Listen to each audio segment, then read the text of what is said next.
There's a voice inside you, not the anxious one that doubts you, not the filtered one that seeks approval, but the real one, the voice you buried to survive, to fit in, to be accepted. What if your greatest power isn't in how loud you speak, but in how honestly you show up? This is not just about communication. This is about liberation. It's about finding the courage to speak your truth, even when your voice shakes. It's about connecting without performing. It's about learning to trust your presence, your story, your soul. In this journey, you won't just learn how to speak, you'll learn how to live as your authentic voice. So take a deep breath, drop the mask, and step into the most powerful version of you, the one who's finally ready to be heard. Welcome to Your Authentic Voice, How to Communicate Confidently and Connect Deeply. Chapter 1. Why Your Voice Matters More Than Ever. In today's hyper-connected world, everyone seems to be speaking, but very few are truly being heard. We scroll through social media feeds filled with noise, opinions, trends, debates, filters, rehearsed speeches, motivational quotes. But how often do we stop and listen to someone who's being real? Someone who isn't trying to impress, outperform, or gain approval, just speak from the soul. That's the world we live in. A world overflowing with words, yet starved for truth. And that's exactly why your authentic voice matters more than ever. Your voice is not just the sound you make when you talk. It's the energy behind your words. It's your truth, your emotion, your essence.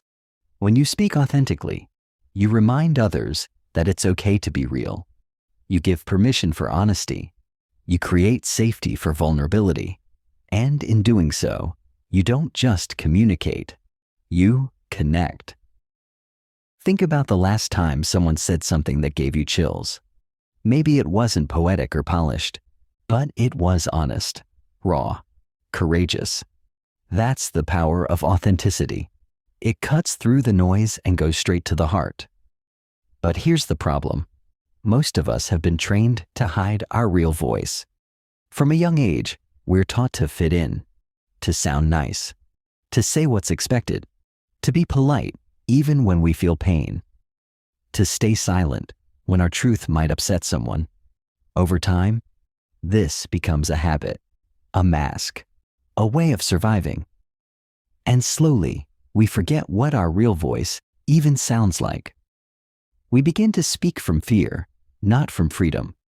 We censor ourselves, overthink, rehearse, and shrink our expression just to feel safe.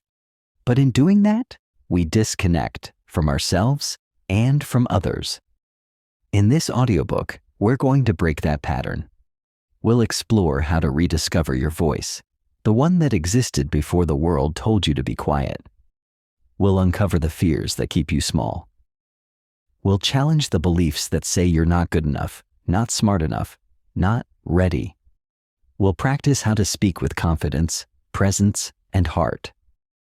Because the truth is, your voice is needed, now more than ever. In a world desperate for realness, your authenticity is a gift. People are not looking for perfect, they're looking for human. And when you speak from a place of truth, people feel it. They may not remember your exact words, but they'll remember how you made them feel. So, if you've ever felt like your voice doesn't matter, if you've ever stayed quiet when you wanted to speak, if you've ever watered yourself down to fit in, this is your moment to change that. This is the beginning of your return to truth. This is the journey to reclaim your authentic voice, not just to speak louder, but to speak braver, not just to communicate clearly, but to connect deeply. Let's begin. Chapter 2. The Myth of Perfect Communication. Most people think that to speak with confidence, you have to be perfect. Flawless grammar, strong vocabulary, a smooth tone, the right pause, the perfect eye contact. That belief is a trap, a mental cage that silences more voices than it frees. The myth of perfect communication teaches us that we must perform, not express, that we must master the mechanics before we deserve to be heard. It says, "You're not ready yet. You need to fix yourself first." And so we delay, we rehearse, we edit our personality, we try to sound like someone else. But here's the truth. People don't connect with perfect.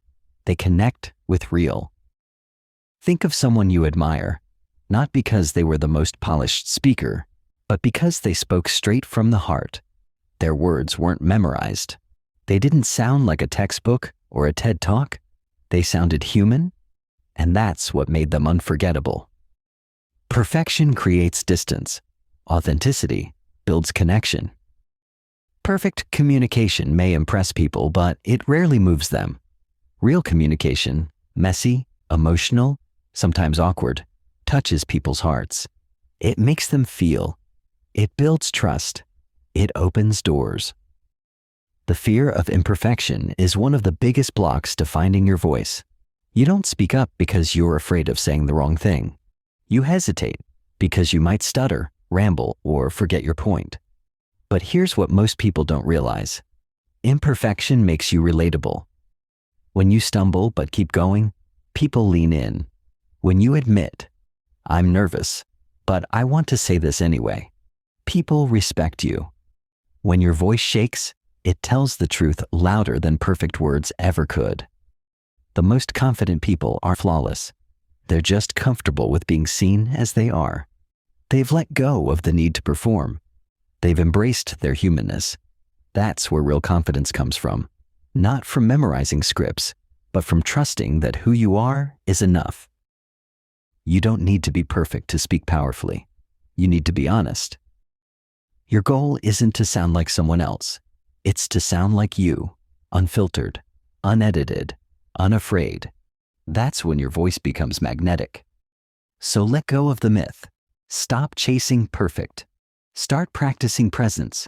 Speak like you're having a conversation, not giving a performance. Speak like someone who believes they matter, even when they're messy. Because that kind of voice, the real one, is what the world is waiting for. In the next chapter, we'll dive deeper into understanding what your authentic voice actually is and how you can begin to recognize it beneath all the noise. Are you ready? Chapter 3. What is your authentic voice? Your authentic voice isn't just how you sound, it's how you show up. It's the way your inner truth flows into your words. It's your unique blend of experience, emotion, energy, and expression. It's not something you create, it's something you uncover. Every person is born with an authentic voice. As a child, you spoke freely. You didn't overthink. You said what you felt. You asked boldly. You cried loudly. You laughed without permission. That was your voice. Raw, open, honest. But as you grew older, the world taught you something different. You were told to be quiet, to behave, to not interrupt, to say what's appropriate, to keep it short, to stay in your lane. Slowly, your voice was shaped not by truth, but by rules, expectations, and fear. And without even realizing it, many of us began to trade authenticity for acceptance. We started speaking in ways that made others comfortable, but made us invisible. We learned how to fit in instead of stand out. We spoke not from our hearts, but from habit. And one day, we stopped recognizing the sound of our real selves. So, what does it mean to speak with your authentic voice? It means speaking from your truth, not what's rehearsed, but what's real. It means expressing your thoughts, feelings, and beliefs with honesty, even when it's uncomfortable. It means being emotionally present, not detached, not overly polished, not robotic. It means allowing your tone, body, and energy to reflect the full depth of your message. Authentic communication isn't about performance. It's about alignment. When your words match your truth, when your outer expression reflects your inner world, that's when your voice becomes powerful. Here's the thing. Your authentic voice is not something you find overnight. It's a process of unlearning. You have to peel away the layers, fear, doubt, shame, conditioning, to reveal what's underneath. And that takes courage. But it's worth it. Because once you start speaking from your core, everything changes. People listen differently. They lean in, they feel you. And more importantly, you feel more alive. You feel grounded, whole, seen. Speaking authentically doesn't mean you always know exactly what to say. It means you're honest even when you don't. It means saying, I don't know when that's the truth. It means saying, this matters to me, even if your voice shakes. It means saying no when everyone else says yes. Your authentic voice doesn't need approval. It just needs permission from you. You don't need to sound like anyone else to be powerful. Your story, your rhythm, your truth, they're enough. And when you trust that, when you let that voice lead, you stop trying to perform and start learning how to connect. In the next chapter, we'll explore the psychology behind why authenticity is so magnetic and why people instinctively trust and are drawn to those who speak from the heart. Because when you understand how authenticity works in the mind and heart, you'll never again underestimate the power of being yourself. Chapter 4. The Psychology of Real Connection. Why do some people walk into a room and instantly create trust, while others struggle to be heard, even when they say all the right things? Why do we feel drawn to some voices and disconnected from others, even if the words are similar? The answer lies in something deeper than vocabulary or tone. It lies in authenticity, the invisible energy that tells the brain, this person is real. You can trust them. From a psychological perspective, human beings are wired for connection. Long before language, we relied on emotional cues, tone of voice, facial expressions, body language, to determine whether someone was safe or dangerous, truthful or deceptive. These ancient instincts still guide us today. When someone speaks with authenticity, it creates an emotional resonance. The brain picks up on subtle signals, micro-expressions, voice inflection, emotional congruence, and interprets them as trustworthy. On the other hand, when someone is faking confidence or saying what they don't really believe, the brain detects that too, and trust is broken. Authentic communication activates something called mirror neurons, cells in the brain that respond to emotional states in others. When someone speaks with real feeling, our mirror neurons light up, allowing us to feel what they feel. That's why a heartfelt message can bring tears, chills, or laughter. It bypasses logic and reaches the emotional brain. The key element here is emotional congruence. When your voice, face, gestures, and words are all aligned. If you say, I'm fine, but your tone is tense and your face says otherwise, people sense the disconnect. But when everything you express is in harmony, you create a sense of safety. That's when real connection happens. Connection isn't built on perfect delivery. It's built on shared humanity. People crave relatable, not rehearsed. They're not looking for a performer. They're looking for someone who's present, honest, and unafraid to be real. This is why authenticity matters more than any speaking technique. You could have a powerful voice, a perfect posture, and a persuasive vocabulary. But if it's not grounded in truth, it falls flat. People don't remember what you said as much as they remember how you made them feel. And that feeling comes from your energy, not your words. So how do you create real connection? First, by being present. When you're fully in the moment, not thinking about how you sound or what others think, your presence becomes magnetic. Second, by feeling what you're saying. Don't just say words, mean them.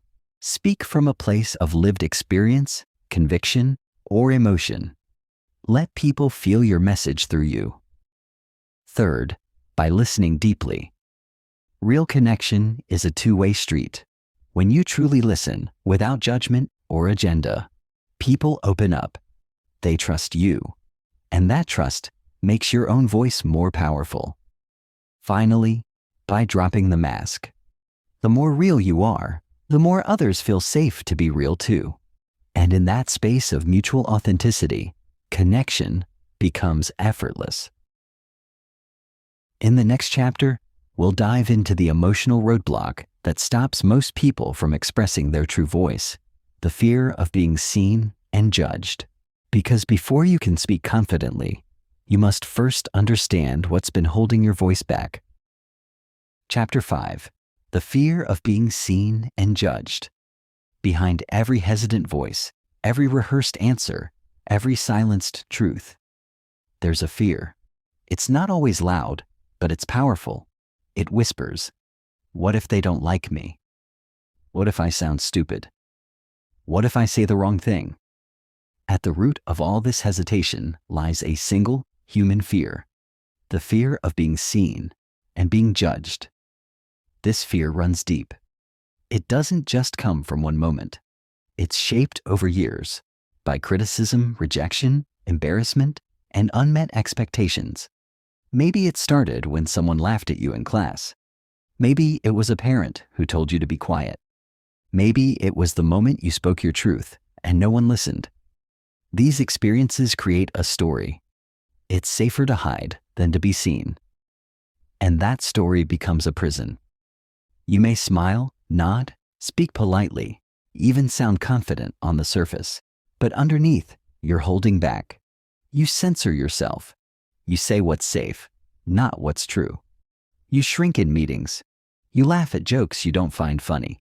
You go silent when something inside you wants to roar. Why? Because being seen feels risky. Judgment feels unbearable. But let's look deeper. What are we really afraid of? It's not the words people might say. It's what those words represent. We fear that criticism confirms our deepest doubts, that we're not good enough, smart enough, worthy enough. And so we armor up. We protect our image at the cost of our voice. But here's the irony. The more we hide to avoid judgment, the more disconnected we become. And the more disconnected we are, the more anxious and insecure we feel. Real confidence doesn't come from avoiding judgment. It comes from facing it and realizing it doesn't define you. It comes from choosing to speak anyway. It comes from knowing that your worth isn't determined by applause or approval. You were not born to be invisible. Being seen means being vulnerable, but vulnerability is not weakness. It's courage in motion. It's saying, "Here I am. This is my truth. Take it or leave it." And when you do that, something powerful happens. You free yourself. You reclaim your power, and you give others permission to do the same. Not everyone will understand you. Some people will judge. That's reality. But your voice was never meant for everyone. It was meant for someone. And that someone can't find you if you stay silent. You don't need to be fearless to speak. You just need to be honest. Let the fear be there. But speak anyway. Let the doubt whisper. But tell your truth anyway. Each time you do, the fear loses its grip and your voice gets stronger. In the next chapter, we'll begin to build the foundation of that strength from the inside out. We'll explore how to develop inner confidence that doesn't depend on others, because when you feel steady within, your voice will flow with ease, power, and freedom. Chapter 6. Building Inner Confidence. Before speaking, before your voice can rise, your foundation must be steady. Before you speak with power, you must feel it within. True communication doesn't start with the mouth.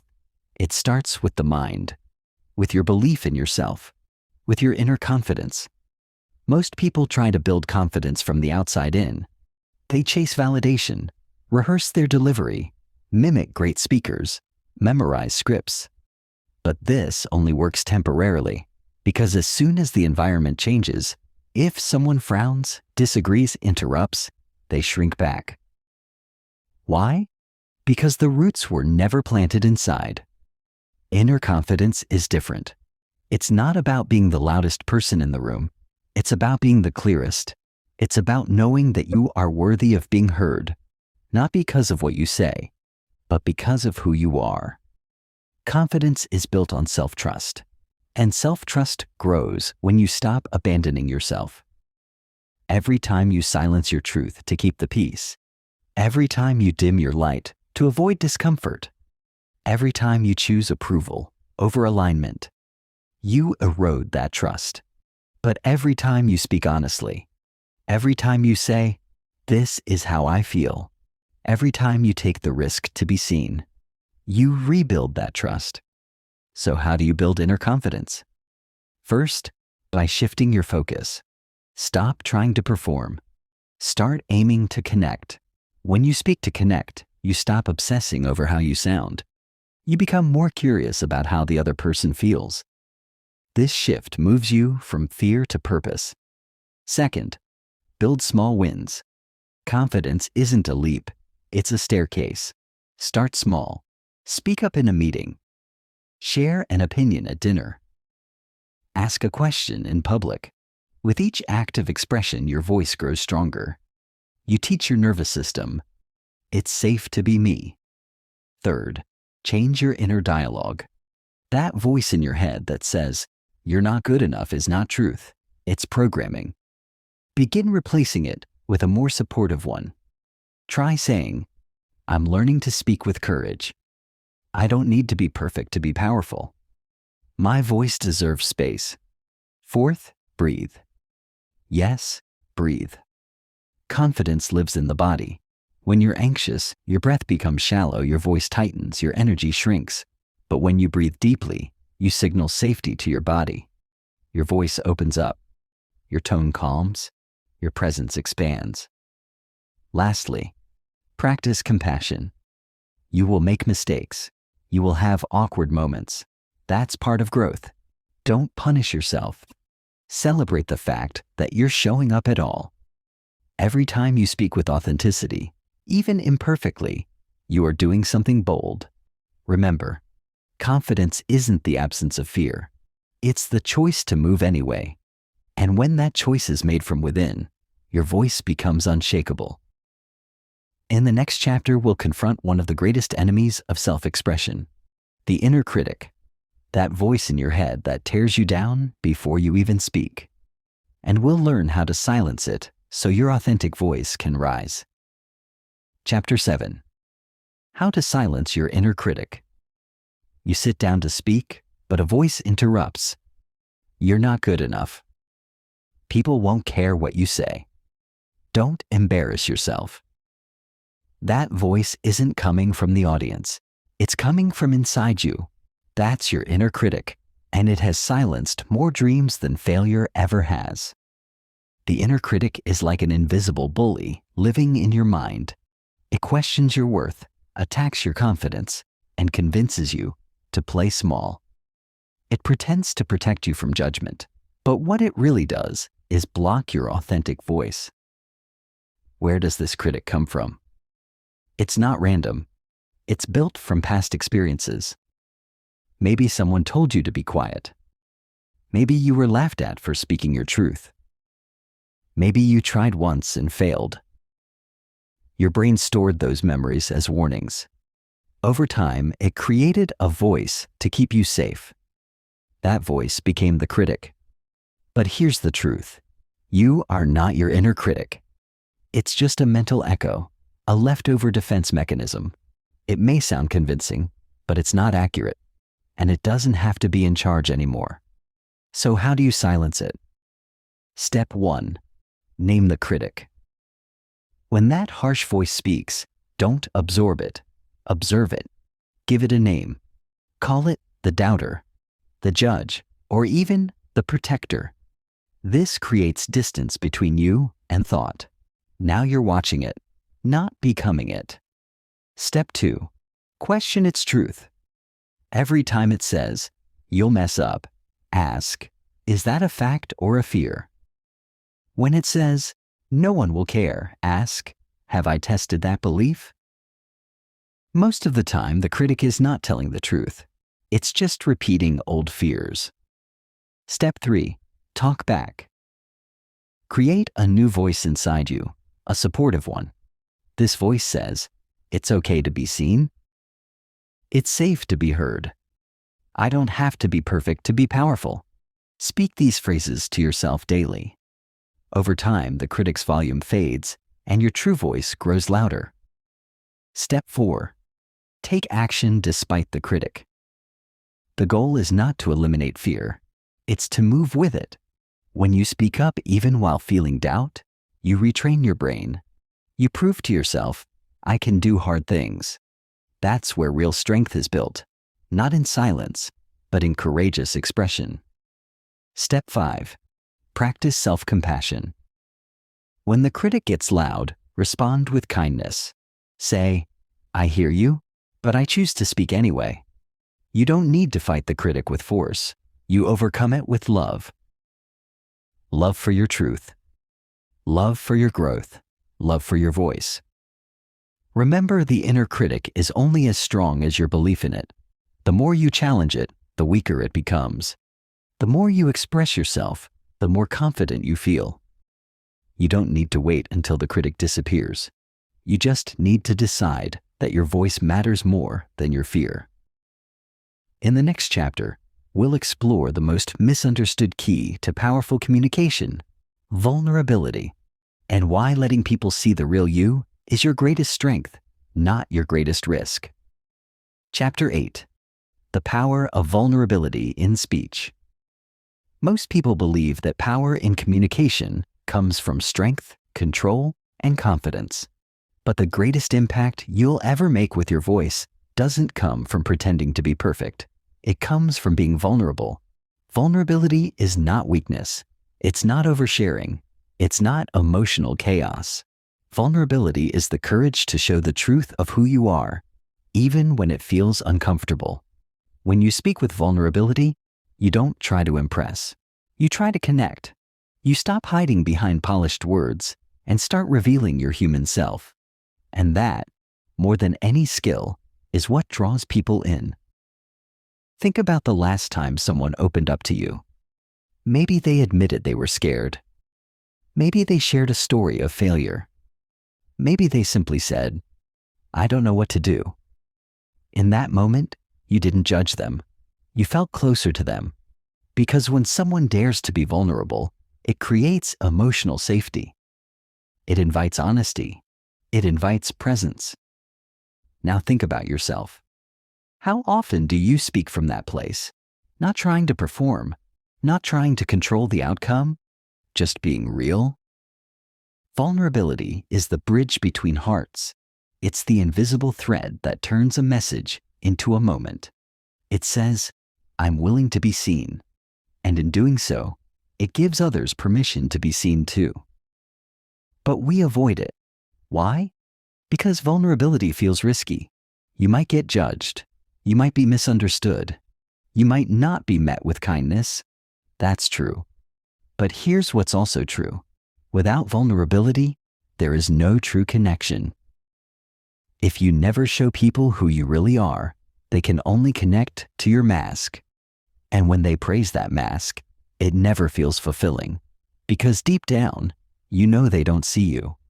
That's why even loud, successful voices can feel lonely. So what does vulnerability in speech look like? It looks like sharing your truth without over-explaining. It looks like saying, "I'm nervous, but I'm here." It looks like telling a story where you struggled, not just where you succeeded. It looks like pausing when emotion rises, instead of pushing through like a robot. It's not about making your whole life a confession. It's about letting people feel your humanity. That's what makes you memorable. That's what makes you powerful. In fact, the most inspiring leaders, speakers, and creators all have one thing in common. They don't hide their heart. They're honest about their fears. They speak about their failures. They own their imperfections. And yet, we admire them more, not less. Why? Because vulnerability is relatable. It reminds us we're not alone. And in a world full of performance, the most magnetic thing you can do is simply be real. In the next chapter, we'll move from the internal to the external, exploring how your body language and emotional presence can dramatically enhance your voice's authenticity and impact. Chapter 9. Body language and emotional presence. Words are only a small part of communication. The rest? It's all in the unspoken. Your gestures, your posture, your eye contact, your facial expressions, your breathing. These elements speak louder than the words leaving your mouth. And when they align with your message, people don't just hear you, they feel you. Authentic communication isn't just verbal, it's embodied. Your body reflects your truth before your words ever arrive. If your mouth says one thing but your posture says something else, people will trust your body. Always. That's why emotional presence is so powerful. Presence is the invisible energy you carry when you're truly in the moment. It's the full attention, emotion, and aliveness behind your words. You felt it before. In a conversation where someone looked at you, really looked, and made you feel like the only person in the world. That was presence. So how can you cultivate body language and presence that support your authentic voice? First, start with alignment. Stand or sit tall. Not stiff, but grounded. Let your chest open, your shoulders relax, your feet connect to the ground. This sends a message to your nervous system. I'm safe. I'm here. I belong. When your body feels secure, your voice becomes steady. Your breathing deepens, your tone settles, and your words carry confidence, not forced, but natural. Second, use your hands and gestures intentionally. Don't freeze or fidget. Let your hands move as an extension of your message. When your gestures are natural, they reinforce your emotion. When they're forced or stiff, people feel the disconnect. Third, make eye contact. Not to dominate, but to connect. When you look into someone's eyes, even for a few seconds, you invite trust. But remember, it's not about staring. It's about presence. Be with the person. See them. Let yourself be seen. Fourth, express through your face. Let your eyebrows move. Let your smile rise. Let your emotions show. A flat face sends a flat message. A responsive face draws people in. Fifth, pay attention to tone and pace. Your tone should match your message. Calm when it's serious, light when it's joyful, strong when it's passionate. Your pace should allow space for meaning to land. Don't rush to finish. Speak like you're guiding someone through an emotional journey. Most importantly, practice stillness. Not stiffness, stillness. The ability to pause, breathe, and be quiet for a moment. That stillness creates power. It makes people lean in. It signals confidence without a word. Remember, people don't just listen to what you say. They absorb who you are. Your body is your amplifier. Your energy is your message. When your body, voice, and emotions are in sync, your words become unforgettable. In the next chapter, we'll go deeper into expression. Not just how you sound, but how to speak to express, not to impress. Because when your intention is expression, not performance, you unlock the full power of your authentic voice. Chapter 10. Speaking to express, not impress. There's a silent pressure most people carry when they speak. The pressure to sound good, look smart, be liked. It creeps in before we say a word. How can I impress them? What if I mess up? Will they think I'm confident, intelligent, interesting? This pressure shapes our tone, our body, even our choice of words. And yet, in trying so hard to impress, we lose the one thing that makes us magnetic, our true self. The goal of authentic communication is not to impress people. It's to express truth. To speak not from a desire to be liked, but from a desire to be real. That's when your voice resonates. That's when people lean in. Not because you're trying to be someone, but because you're willing to be yourself. When you speak to impress, your focus is on you. You start performing. You calculate your impact. You measure every sentence. And in doing so, you leave connection behind. Because while people may admire performance, they connect to presence. But when you speak to express, the focus shifts. You stop thinking about how you look and start tuning in to what you feel. You speak from emotion, experience, clarity. You express instead of prove. You share instead of perform. And that shift makes all the difference. Think about the conversations that changed your life. Were they perfectly structured? Or were they real, raw, honest? Chances are the person wasn't trying to impress you. They were simply sharing something they believed in. And it landed in your heart, not because it was polished, but because it was true. So how do you move from impressing to expressing? Start by checking your intention before you speak. Ask yourself, am I saying this to be liked or to be understood? Am I performing or connecting? That awareness can change your entire energy. Next, speak from your felt experience. Don't try to sound smart. Just be sincere. If you're unsure, say so. If you're excited, let it show. If you're hurt, don't mask it. Your emotions are not flaws. They are your power. Also, be okay with imperfection. Expressing doesn't require perfect grammar, perfect tone, or a rehearsed speech. It requires honesty. The more you allow yourself to be imperfect, the more human you become. And the more human you are, the more powerful your voice becomes. Finally, trust that being yourself is enough. You don't need to become someone else to be heard. You don't need to wear a mask to be respected. The most powerful voices in the world aren't always the loudest. They're the ones that speak with truth, not ego. You weren't born to perform. You were born to connect. In the next chapter, we'll explore a vital skill that transforms how people experience your presence: deep listening. Because sometimes, your greatest strength as a communicator isn't what you say, but how deeply you hear. Chapter 11. Deep listening. The other half of communication. Most people think communication is about speaking well, but the most powerful communicators aren't just great talkers, they're master listeners. Because deep connection isn't built through speaking alone, it's built through presence, through the ability to fully listen, not just to words, but to what's beneath them.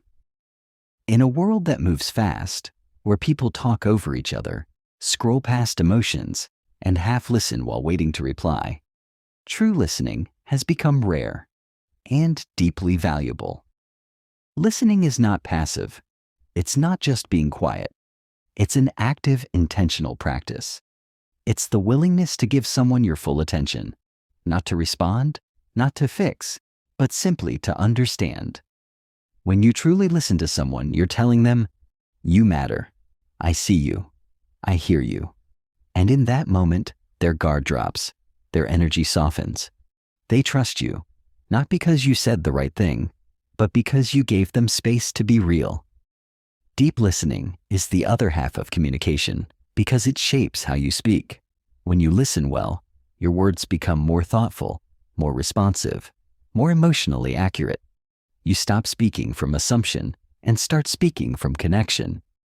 So, how do you practice deep listening? First, be present. Put down your phone. Stop thinking about what you're going to say next. Stop waiting for your turn to talk. Just be with the person. Give them your full attention, eyes, body, energy. Second, listen for emotion, not just words. What are they really saying? What's underneath their tone, their pauses, their silence? Are they afraid? Are they excited? Are they hurting? When you listen beneath the surface, you hear what most people miss. Third, validate, don't fix. Most people don't need advice. They need to feel understood. Instead of jumping in with solutions, try saying, "That makes sense," or that must be hard, or simply, I get you. That kind of listening heals more than advice ever could. Fourth, ask deeper questions. Instead of changing the subject or responding with your own story, ask, what happened next? How did that feel? What do you need right now? These questions say, I care. And caring is the foundation of every deep connection. Fifth, let silence speak. Silence isn't awkward. It's sacred. It gives people space to reflect, to breathe, to feel. Don't rush to fill every gap. Sometimes a quiet presence says more than 100 words. When you listen deeply, people will remember how you made them feel. Seen, safe, valued. And from that place, your voice will carry more weight, more respect, more influence. Because people will know you're not just speaking to be heard. You're speaking to connect. In the next chapter, we'll shift the spotlight back to you and explore how to own any room as your true self without pretending, shrinking, or seeking approval. Because your presence matters everywhere you go. Chapter 12. How to own any room as your true self. Owning a room isn't about being the loudest voice. It's not about dominating conversations, demanding attention, or performing perfection. Owning a room means showing up fully as yourself, without shrinking, without pretending, and without seeking permission. It's about being grounded in your truth, regardless of who's watching. Many people think they need to become someone else to make an impact in a room. A bolder version, a more confident version, a louder version. But true presence doesn't come from being more. It comes from being real. So what does it mean to walk into any room and own it? Not from ego, but from authenticity. It starts with inner alignment. When your words, energy, and body are all in sync, people feel it. They may not know why, but they sense something different. They sense truth. And truth is magnetic. You don't need to wear a mask to belong. You belong because you bring your whole self, your voice, your vulnerability, your power. Owning a room is about being at home within yourself, no matter where you are. Here's how to do it. Step 1. Know what you stand for. When you're clear on your values and your voice, you stop second-guessing. You speak from your center. That clarity anchors you in any room, whether you're speaking to one person or 1,000. Step 2. Breathe before you speak. Confidence lives in stillness. Take a moment to ground yourself. A deep breath says, I am here. I'm not rushing. I trust myself. It calms your nervous system and invites others to calm theirs. Step 3. Occupy space with intention. Don't shrink. Don't apologize for existing. Stand tall. Make eye contact. Let your energy expand gently. When you take up space with calm confidence, people notice, not because you're loud, but because you're present. Step 4. Speak with emotion, not performance. Whether you're sharing an idea, telling a story, or simply saying hello, let your emotion lead.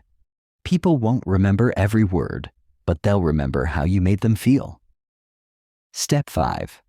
Let go of trying to be impressive. You don't need to dazzle people. You need to connect. And connection only happens when you're not trying to manipulate how you're perceived. When you drop the image and show the real you, people relax. And that's when you truly own the room. Step 6. Be okay with discomfort. Not every moment will feel easy. Not every person will respond how you want. That's okay. Stay grounded, stay open. You don't need external approval to validate your presence. Your power doesn't come from them. It comes from within. Step 7. Trust your energy. You don't always need to say something.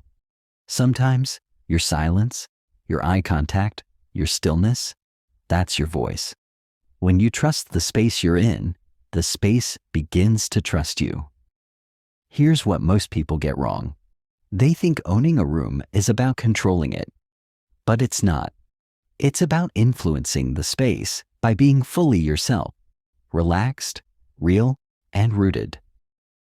Your authentic presence is enough. You don't have to become anyone else. You don't have to memorize a script. You don't have to force connection. When you walk in with your truth, speak with your heart, and hold your space with grace, you've already owned the room. In the next chapter, we'll dive into one of the deepest emotional habits that silences your voice, approval seeking, and we'll learn how to let it go for good. Chapter 13. Letting go of approval seeking. If your voice feels small, if you hesitate before every sentence, if you overthink every message, every word, every gesture, chances are you're chasing something without realizing it. Approval. Approval seeking is one of the most subtle yet powerful forms of self-abandonment. It looks like being agreeable when you're actually uncomfortable. It sounds like laughing at something you don't find funny. It feels like hiding your truth just to avoid disapproval. And here's the hard truth. The more you seek approval, the more you lose connection with yourself and with others. You weren't born seeking approval. As a child, you spoke freely. You didn't filter your words or rehearse your feelings. But somewhere along the way, you learned a dangerous lesson: that love, acceptance, and safety were conditional. That if you said the wrong thing or expressed too much, people might leave, criticize, or withdraw. So you began to perform, to shape yourself into what others wanted, to become likable at the cost of being real. And this habit, this hunger for validation, became your silent prison. But here's what most people miss. Approval is a moving target. You can say all the right things and still be judged. You can shapeshift for every room and still feel unseen. Because no amount of outside approval will ever satisfy the part of you that doesn't approve of yourself.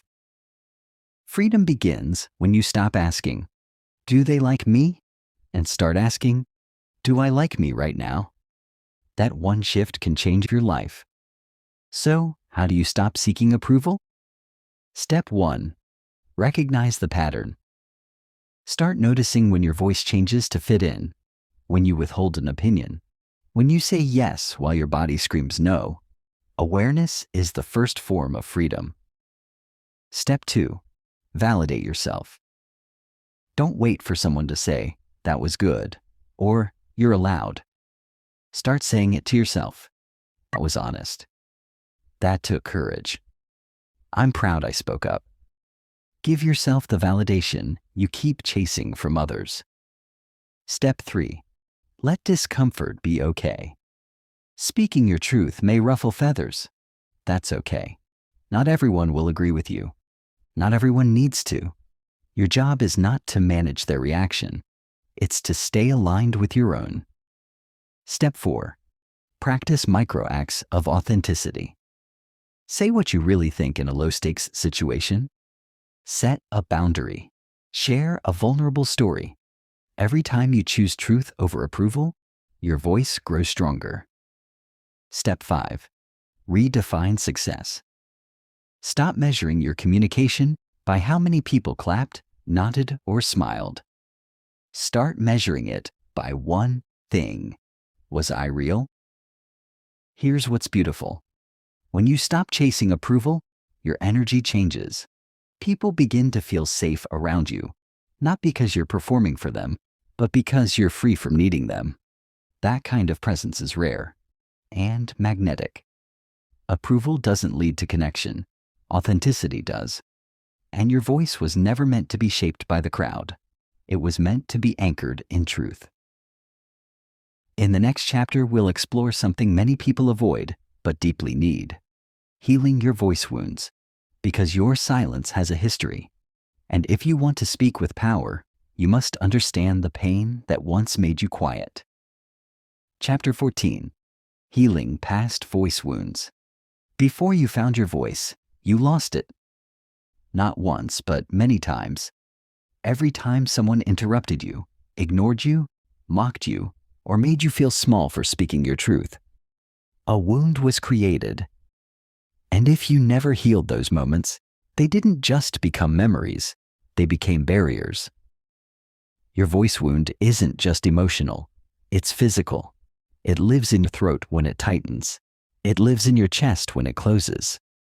It lives in your stomach when your confidence sinks the moment you try to speak up. So many people struggle to express themselves today, not because they lack vocabulary or talent, but because they carry unhealed silence from their past. Maybe a teacher humiliated you. Maybe a parent told you to shut up. Maybe you were laughed at when you tried to sing, stuttered when you got nervous, or poured your heart out only to be met with coldness. Those moments taught your nervous system one thing: it's not safe to speak, and your body remembers. That's why your throat closes before you say something vulnerable, why your heart races before public speaking, why you retreat even when you want to roar. But here's the truth: you don't have to live trapped in the past. You can heal your voice wounds. You can take your voice back. Here's how. Step 1. Acknowledge the pain. Stop pretending you should be over it. That moment from school, that conversation with your parent, that rejection, it mattered. Your silence has a story. Let yourself feel what you couldn't feel back then. Step 2. Rewrite the belief. Old pain creates old beliefs, like, my voice doesn't matter, or speaking gets me hurt. But those beliefs aren't facts. You get to choose new ones. Say them aloud. It's safe for me to speak now. My voice is worthy of being heard. The past doesn't own my present. Step 3. Speak to your younger self. Close your eyes and imagine the version of you who was silenced. Say to them, I see you. I hear you. What happened wasn't your fault. But now I'm here, and I will speak for us both. This internal reconnection is powerful. It reclaims the parts of you that were once shut down. Step 4. Express the trapped voice. Write, sing, cry, speak aloud, even if no one is listening. Let out the words you never got to say, the emotions you never got to express. It's not about being eloquent, it's about being honest. Step 5. Create new voice memories. Every time you speak authentically, even if it's just to one person, you're building a new memory. A safe one, a strong one. One that says, this time I wasn't silenced. This time I stayed true. Healing your voice isn't about erasing the pain. It's about honoring it, then choosing to rise above it. Your voice wound was real, but so is your healing. And the world needs the version of you that's no longer afraid to speak. In the next chapter, we'll build on this liberation and explore the practical rituals, habits, and daily practices that help you strengthen your authentic voice day by day. Chapter 15. Daily practices to strengthen your voice. Finding your voice is not a one-time event. It's a daily commitment. A journey of reclaiming, refining, and reinforcing your truth. Just like a muscle, your authentic voice grows stronger with consistent, intentional practice. Every day you're either feeding fear or feeding freedom. Your habits decide which one wins. So how do you build a voice that's bold, clear, and grounded in authenticity, no matter where you are or who you're speaking to? Here are the daily practices that can transform how you communicate and connect. 1. Morning truth activation. Start each day by speaking aloud to yourself. No script, no filter. Just let your voice move. Say what you feel, what you believe, what you're grateful for, what scares you. This practice removes hesitation and reconnects you with your inner truth. Even 5 minutes a day builds vocal courage. Example: I feel nervous today, but I'm still showing up. I want to express more of who I am. I'm safe to speak freely. 2. Breath-voice alignment. Take 3 deep belly breaths before any meaningful conversation. Feel your breath anchor you. Then speak slowly, deliberately. Breath is the fuel of your voice. When you control your breathing, you control your tone, your energy, your presence. Try this. Inhale deeply. Hold. Exhale slowly. Then say aloud, "My voice is strong. My voice is safe." 3. Truth journal. Each evening, write down 3 moments from your day. One time you spoke your truth, one time you held back, one thing you wish you had said. No judgment, just awareness. This practice creates clarity and emotional accountability. You'll begin to notice your patterns and break them. 4. Mirror expression practice. Stand in front of a mirror, look into your eyes, and speak to yourself as if you were your own best friend. Encourage yourself. Say the things you need to hear. Affirm your worth, your voice, your value. Example. You are allowed to speak. You are allowed to feel. Your voice matters. 5. Vocal stretching. Warm up your voice like a singer or actor. Humming, tongue twisters, pitch variation. These vocal exercises help release tension and expand vocal range. The more relaxed and expressive your voice becomes, the more confidently it flows. Try red leather, yellow leather, or unique New York. Slowly, then faster to build articulation. 6. Conscious conversations. Choose one conversation each day to be fully present. No phones, no multitasking. Just deep listening, open responses, and honest presence. The more you practice conscious communication, the more natural authenticity becomes. 7. Truth in micro moments. Practice expressing your truth in small, everyday ways. Say no when you mean no. Ask a genuine question you're curious about. Give a compliment you really feel. Speak up even if your voice trembles. Small moments build big strength. 8. Audio reflection. Record a short voice memo daily. Talk about how you feel, what you're learning, or what you want to express. Then listen back, not to judge, but to witness yourself. Over time, you'll hear your growth. You'll hear your voice transform. 9. Silence as power. Take 5 minutes of intentional silence every day. No talking, no music, just breathing and presence. This resets your nervous system and reconnects you to your inner voice, the one beyond noise, beyond expectation. 10. Speak with intention mantra. Before any conversation, presentation, or video call, silently say this: I don't need to perform. I just need to be present. I speak to connect, not to impress. That one mantra can transform your energy. Your authentic voice doesn't live in grand speeches. It lives in your daily choices. To speak your truth when it's easier to stay silent. To honor your feelings when it's tempting to suppress them. To show up again and again, even when doubt whispers. With daily practice, your voice stops being something you search for. It becomes something you embody. And in the next chapter, we'll look at how to turn your authentic voice into a superpower in relationships, so you can connect deeply, set clear boundaries, and be fully seen in your most personal spaces. Chapter 16. Using your authentic voice in relationships. Your voice doesn't just shape how you speak in public. It defines how you show up in your most intimate spaces. Relationships. Whether it's with a partner, friend, parent, colleague, or even your child, the way you communicate determines the depth of connection, the strength of boundaries, and the level of trust you both feel. But for many, relationships are where their voice fades the most. Why? Because relationships come with emotional risk. The fear of being misunderstood, rejected, or abandoned often leads people to stay silent, please, or pretend. But when you lose your voice in a relationship, you lose yourself, and the connection becomes based on performance not presence.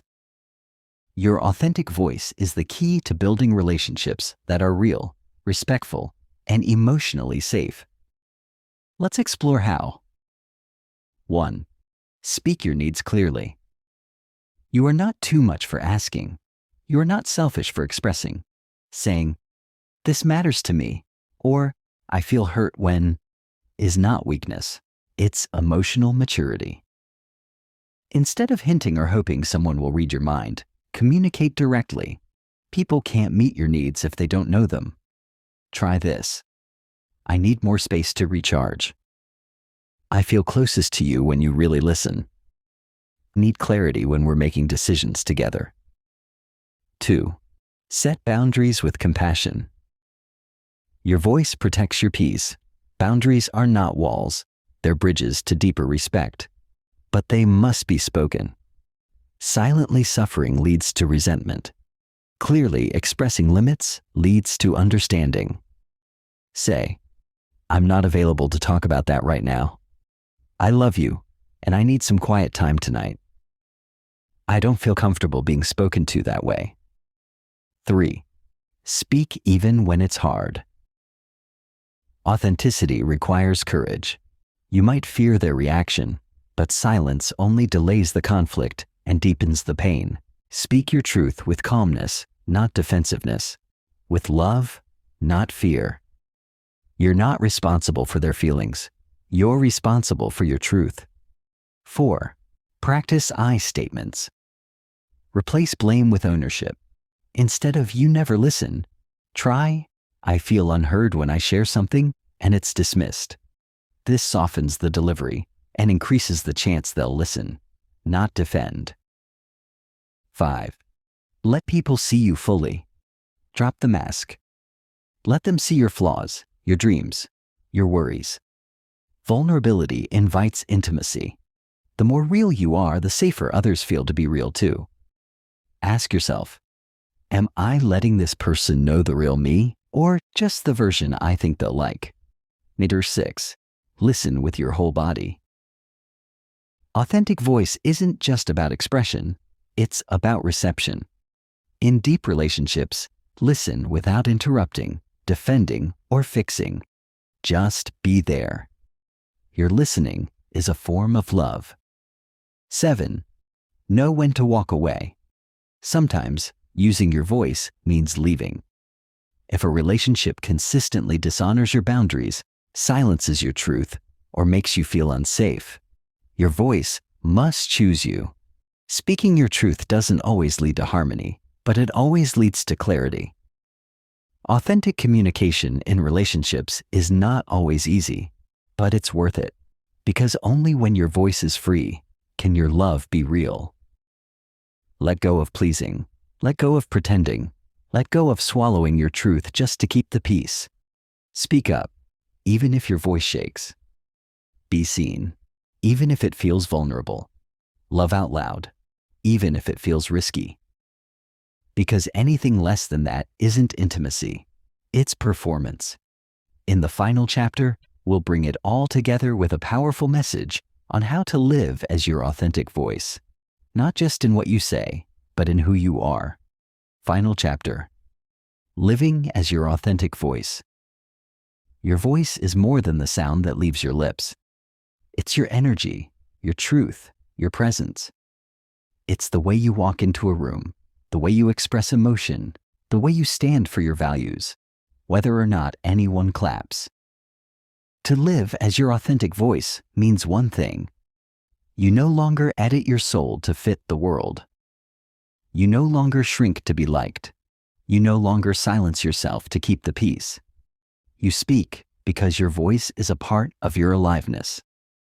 You express because your truth deserves air. You've spent enough of your life performing, enough of your life people-pleasing, second-guessing, suppressing your instincts. You're not here to be a mirror of others. You're here to be a light.